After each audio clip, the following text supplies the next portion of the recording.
So I go by the name Sims, SIMXZ, and I'm an Afrobeat artist. My inspirations are Wanda Cole, Rema probably.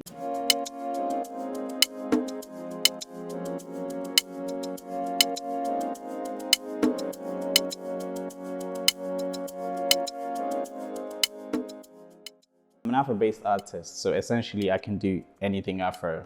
So even if it's gospel, even if it's soul, even if it's drill, you still hear the Afro in it. I like to call myself a musician rather than an artist because I can basically do anything.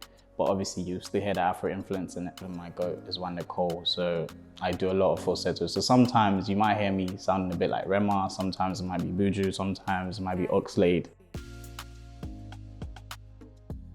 There's too many. Me.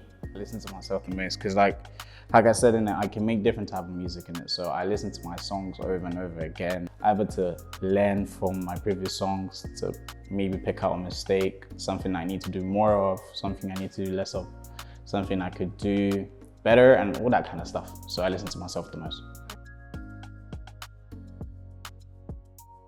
So we started releasing music in 2017, which is 6 years ago now, roughly. But as Sims, because we're kind of on the break right now, so as Sims, I've been releasing music since last year by myself. It's amazing because when you have two people that like, I would say like we're just as good as each other, so I can do everything he can do everything I can do just as good as each other. It's like having two captains, so it's difficult. But then being by myself is like, I can make mistakes, I can like, okay, I want to do this, I want to wake up today and just, you know, yeah, the freedom of that. And obviously when I'm with somebody else, obviously I have to keep up with whatever they're doing. They also have to keep up with what I'm doing. So it kind of like can be too much sometimes. But obviously being by yourself, you get to actually like tunnel vision.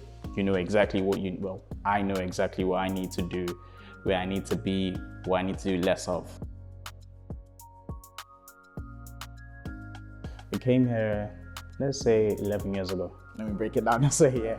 So my dad's a pastor, and like I said, I've basically done music all my life. I also play drums, but I didn't start singing till I was probably 17, 18. But I knew I could sing, but there was no confidence type of stuff. Coming over here for me was like, it didn't really feel different. The only difference was like, I didn't have my nuclear family around me. It was more like extended family. Because obviously where I stayed in Nigeria, I stayed in Lagos. It's not that much different. If you go to like, depending on the area you come from anyways, it doesn't feel that much different from London, I'll be honest with you.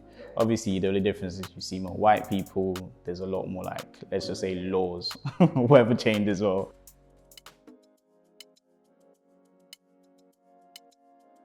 I wouldn't change it for the world, to be honest. Like I said, like, obviously my dad's a pastor, like I said, going to church, everything. My entire like siblings, we all make music. My older sister to my older brother, I'm like the middle child. And then there's twins behind me. Everybody makes music. But obviously I'm the only one doing Afrobeats right now.